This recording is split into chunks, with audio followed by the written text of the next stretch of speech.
এক কাপ ময়দা, একটা আলু আর একটা ডিম দিয়ে আজ বানিয়ে নিলাম এমন মজার ব্রেকফাস্ট। খেতে যেমন সুস্বাদু, বানাতেও তেমনি সহজ, আর বাচ্চাদের টিফিনের জন্য একদম পারফেক্ট। আসসালামু আলাইকুম বন্ধুরা, কিচেন বাঙালিয়ানা চ্যানেলে আপনাদের সবাইকে স্বাগত জানাই। চলুন তাহলে কিভাবে নাস্তাগুলো বানিয়ে নিচ্ছি ঝটপট দেখে নিই। প্রথমেই আমি একটা মিক্সিং জার নিয়েছি, তার মধ্যে দিয়ে দেব 1 কাপ পরিমাণ ময়দা। আপনারা চাইলে ময়দার পরিবর্তে আটা দিয়েও নাস্তাগুলো বানাতে পারেন।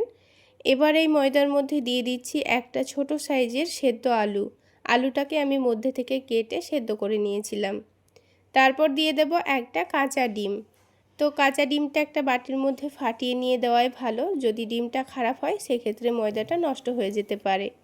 তারপর স্বাদ মতো লবণ, চিনি দিয়ে দিয়েছি। এবার এখানে 1 কাপ পরিমাণ দুধ দিচ্ছি। আপনারা চাইলে দুধের পরিবর্তে পানি দিয়েও কিন্তু ব্যাটারটা তৈরি করতে পারেন।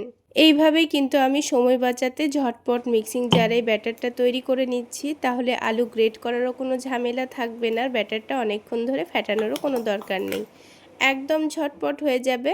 তো দেখুন 1 কাপ পরিমাণ দুধ দিয়েই আমার খুব সুন্দর ব্যাটারটা তৈরি হয়ে গেছে।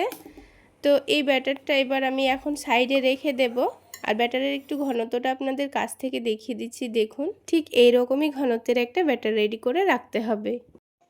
এবার পরোটাগুলো বানানোর জন্য একটা আলাদা বাটির মধ্যে আমি 2টো ডিম ভেঙে নিচ্ছি।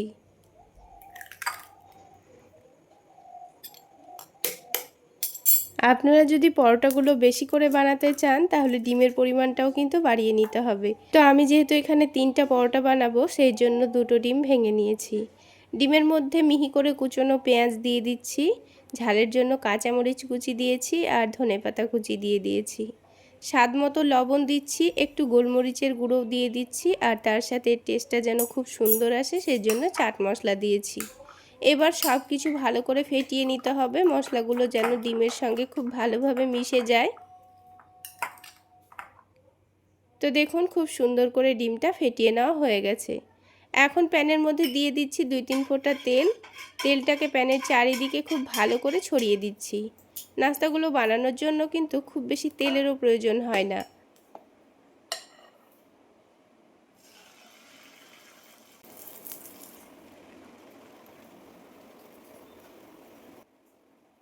তো দেখুন ব্যাটারটা দেওয়ার পর আমি রুটির মতো করে গোল করে ছড়িয়ে দিয়েছি। তারপর দুই দিকটা যখন খুব সুন্দর কালার চলে আসবে তখন পরোটাটাকে উঠিয়ে রাখতে হবে। এবার প্যানের মধ্যে আবারও 2-3 ফোঁটা তেল দিয়ে দিব। এবার যে ডিমটা আমি ফেটিয়ে রেখেছিলাম এখান থেকে আমি পরিমাণ মতো ডিমের মিশ্রণটা নিয়ে নিচ্ছি। যেহেতু আমি 3টা পরোটা বানাবো তাই আমি 3 ভাগে ভাগ করে নিচ্ছি। এবার ওই পরোটাটা ডিমের ওপরে দিয়ে দিতে হবে। ডিমটা কাঁচা থাকা অবস্থায় কিন্তু আপনাদের পরোটাটা দিয়ে দিতে হবে, তাহলে পরোটার সঙ্গে খুব সুন্দর সেট হয়ে যাবে। আর যদি ডিমটা শুকিয়ে যায় তাহলে কিন্তু পরোটার সঙ্গে সেট হবে না। তো আমাদের মাখা বেলার ঝামেলা ছাড়া ডিম পরোটা তো ভাজা হয়ে গেল। তো এই ডিম পরোটাটাকে আরও একটু টেস্টি বানানোর জন্য আমি এই পরোটার এক সাইডে একটু করে চিজ কিউব গ্রেট করে দিয়ে দিচ্ছি, তার সাথে একটু বেশি করে টমেটো সসও দিয়ে দিচ্ছি, আর ওপর থেকে একটু করে চাট মশলা ছড়িয়ে দিচ্ছি, তাহলে চটপটা স্বাদ আসবে। এবার এই পরোটাটাকে ভাজ করে নেব। তো তৈরি হয়ে গেল আমাদের একদম চিজি টেস্টি ডিম পরোটা। তো ঠিক একইভাবে আমি 2টো ডিম পরোটা ভেজে নিয়েছি।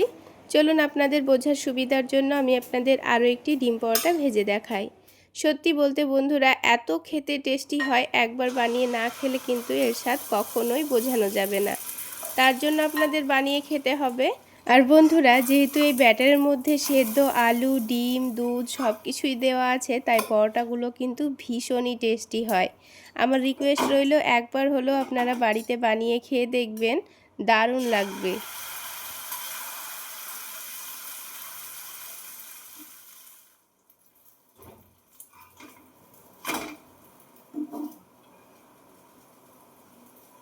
তো বন্ধুরা এই ডিম পরোটাটাকেও দেখুন আমি কত সুন্দর কালার করে ভেজে নিয়েছি।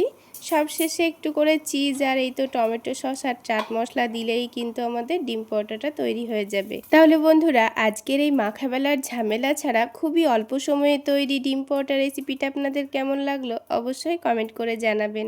আর ভালো লাগলে একটা লাইক শেয়ার করে দেবেন।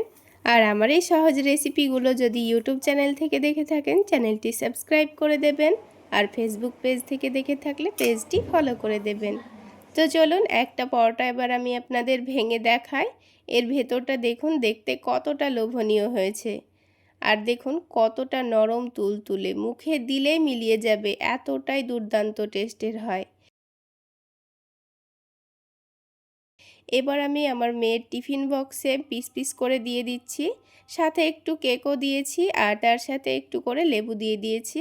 তো আজকের ওর স্কুল টিফিনও হয়ে গেল, আমাদের ব্রেকফাস্টও হয়ে গেল। চলুন তাহলে আজকে এই পর্যন্তই। সকলে অনেক বেশি ভালো থাকবেন, সুস্থ থাকবেন। দেখা হবে আবারও কোনো নতুন ব্রেকফাস্ট নিয়ে পরের ভিডিওতে।